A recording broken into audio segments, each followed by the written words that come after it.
This is great news that we're getting international travel, but Australia is so good. Surely New Zealanders will just want to be coming here.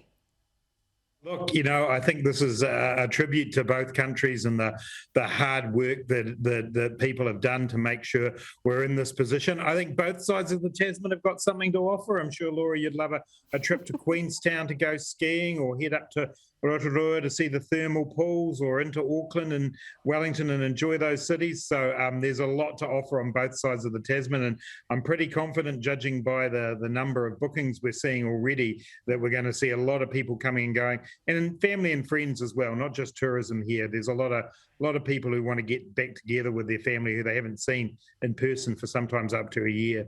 Now, your Prime Minister hasn't just spoken to our Prime Minister, but she's been speaking to individual state premiers. Why was that necessary?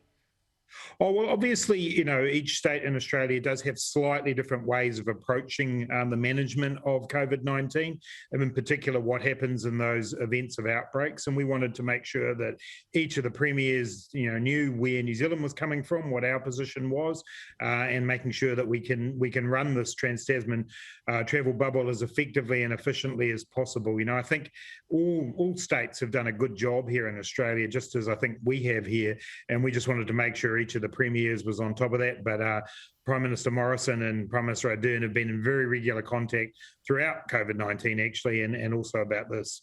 So what assurances can we have? Because we're all a little bit nervous about booking a holiday at the moment. We saw it happen in Easter in Brisbane.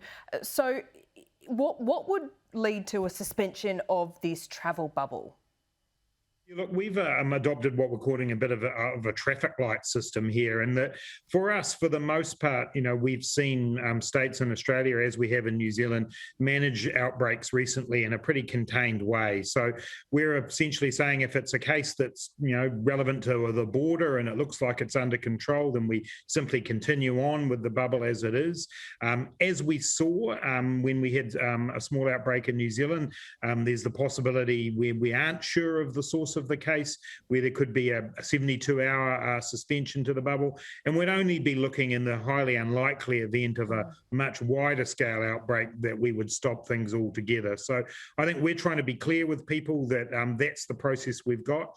Nothing is without risk in the COVID-19 environment, but this is a very low-risk situation given the kinds of small-scale outbreaks we've seen that have been managed pretty effectively by the state governments involved. Deputy Prime Minister, Australia is so good that some of your folk might want to stay here. Are you worried about that? Well, no, I'm not at all. Actually, I think it's a great opportunity for people to come over to Australia and visit and catch up with people there. But equally, Australians who come to New Zealand, they breathe the clean air, they get out there and they enjoy themselves. And I think that's probably what we'll see on both sides of the ditch. Well, you've remained very diplomatic despite my prodding. So we thank you for your time this morning. Cheers.